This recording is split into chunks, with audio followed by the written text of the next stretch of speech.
Salut tout le monde, c'est l'investisseur. J'espère que tout le monde va bien, que votre semaine se passe bien. Et aujourd'hui, on va parler de ma stratégie d'investissement Pokémon.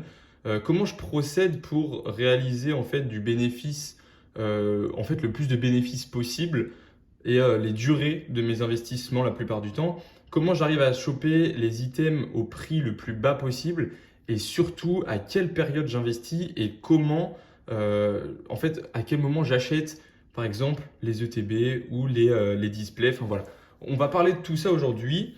Comment je fais et du coup, si vous avez vous aussi des petites techniques, n'hésitez pas à les donner en commentaire. Et si vous commencez dans l'investissement Pokémon, n'hésitez pas à me dire si la vidéo vous a plu et si elle vous a un petit peu aiguillé. Donc on va commencer tout de suite et c'est parti. Déjà pour commencer, moi mon mot un petit peu d'ordre, c'est que je me prends pas la tête sur mon investissement. C'est-à-dire que je vais pas regarder toutes les 2 minutes le prix des items pour voir s'ils montent, s'ils descendent ou s'ils stagnent. Ça m'intéresse pas forcément. Moi quand j'investis, c'est vraiment sur du long terme et du coup, une fois que j'ai acheté, j'attends vraiment plusieurs mois, plusieurs années, des fois même pour certains éléments, avant d'aller re-regarder les prix et de voir en fait où on en est et est-ce que c'est le moment de revendre. Il y a aussi des fois où je regarde quand même de temps en temps pour m'informer, ça il n'y a pas de souci. Mais voilà, je ne suis pas accro à ça, je ne me prends pas vraiment la tête. Le but d'un investissement, en fait, c'est des revenus un petit peu passifs. On achète, on met de côté, c'est des sous qu'on est prêt à mettre de côté. Et à tout moment, quand on a besoin, on revend nos items plus cher si possible, bien évidemment, c'est le but d'un investissement. Et Pokémon, c'est vrai que c'est assez intéressant pour ça. Ça a vite tendance à monter au début, ça stagne un petit peu, puis ça remonte. Il y a vraiment des paliers. Souvent, c'est la première année, une fois que ça fait 2, 3, 4 séries qui sont sorties après que la série en question soit sortie, là, ça commence un petit peu à monter. Et après, ça stagne. Et 3 ans après, il y a une explosion, la plupart du temps, au renouvellement d'un bloc, par exemple. Entre le bloc, par exemple, épée et bouclier et écarlate et violet, on a eu un énorme boom au niveau des prix. Et souvent, après, c'est au bout de 6, 7 ans où là, les prix sont exorbitants. Mais là, du coup, c'est un investissement vraiment beaucoup plus long. C'est souvent celui qui est le plus intéressant en termes de tarifs. Est-ce qu'en rentabilité, c'est tout aussi intéressant? On analysera ça dans une prochaine vidéo. Mais voilà, moi, ma stratégie, c'est plus les 3, 4 ans. 3 ans, c'est vraiment ce moment-là où je vais revendre mes items la plupart du temps. Et c'est aussi pour ça que à chaque bloc, j'essaye de revendre le bloc précédent. C'est-à-dire qu'une fois qu'un bloc est fini, si ça fait plus de 3 ans, je revends tout le bloc d'un coup. Je ne vais pas m'embêter en fait à attendre que la moitié des séries. En fait, je préfère passer à un autre bloc. Comme ça, tout l'argent que j'ai récupéré, je vais l'investir dans ce nouveau bloc. Que ce soit des séries appréciées ou non, de toute façon, j'investis. Et c'est là où je vais vous expliquer comment je trouve les items au meilleur prix. En fait, je ne me soucie pas des collections. Je ne regarde pas de vidéos. Une fois que les séries sortent, au début, j'en achète toujours un petit peu et je privilégie au début les ETB. Pourquoi les ETB? Parce que c'est l'élément de collection qui, dans le temps et c'est vraiment l'investissement qui monte le plus vite et qui est surtout l'un des plus sûrs.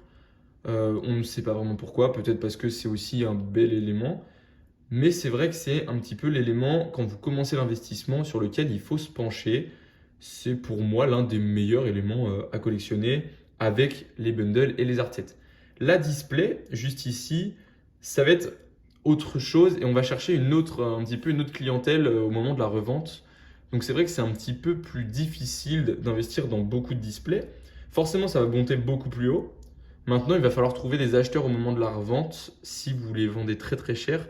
Moi, je pense qu'une ETB, c'est plus simple à revendre parce que ça va valoir peut-être moins cher que du coup une display. Donc, c'est des éléments de collection. Et si une personne, en fait, veut la garder scellée, je pense qu'elle préférera une ETB avec un Pokémon qu'elle apprécie plutôt qu'une display qui représente pas vraiment grand-chose la plupart du temps. Même si cette display évolution de PLDA, je la trouve vraiment super sympa. Surtout que la collection, on l'analysera, mais elle est vraiment très belle, très très sous-cotée. Si vous trouvez du évolution à la Paldea, je pense que ça peut être sympa d'investir. Après, il n'y en a vraiment plus beaucoup en magasin. Donc voilà. Après, à vous de voir, allez regarder la collection et vous allez vous faire un petit avis assez rapidement. Donc voilà, pour revenir à ma stratégie, je privilégie les ETB et à quel prix? Moi, Vinted, ou les plateformes de revente comme eBay notamment, c'est vrai que ça m'intéresse, mais vraiment sur des séries que j'ai loupées, où j'ai loupé le coche, je vais les acheter vraiment à prix où je sais que ça va monter derrière, où je pense que ça va monter, et sur des séries intéressantes. Vinted, le but, c'est d'acheter des items où la plupart des personnes disent que ça, c'est une superbe série, elle est magnifique, nan, nan, nan, et du coup, dans le temps, ça va faire que ces personnes qui avaient dit ça au moment, à l'instant T, dans quelques années, ça se trouve, elles voudront en réacheter, en réouvrir. Et du coup, c'est intéressant d'en ouvrir, enfin d'en acheter, parce que dans plusieurs années, ça va potentiellement monter. Donc, des séries sur Vinted qui ont déjà monté, j'en achète peu. Et surtout, je les identifie bien et je les analyse vraiment en profondeur.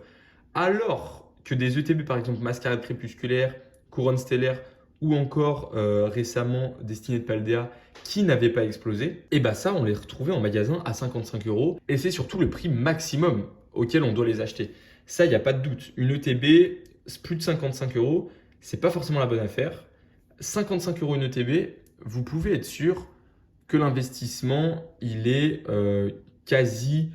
vraiment quasi certain, parce que sinon, c'est soit on revend au même prix qu'on l'a acheté, et donc là, bah, c'est un petit peu de la perte de temps, de la perte d'énergie pour rien, ou alors on a de la chance et elle monte, et là, c'est le jackpot, parce que du coup, derrière, on a de beaux items avec un bel avenir et de belles reventes qui s'annoncent dans le temps. Ensuite, il y en a beaucoup qui se posent la question des séries sur lesquelles j'investis et sur pourquoi j'investis sur certaines séries.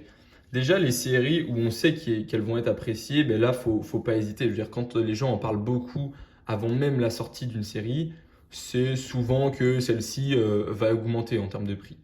Maintenant, les séries qui ne sont pas appréciées, ou en tout cas qui restent dans les magasins plus longtemps, ça, c'est des séries, c'est celle que j'affectionne le plus, parce que du coup, c'est vraiment des petites surprises. Quand tu investis dessus et que ça monte, tu te dis, ok, j'avais raison.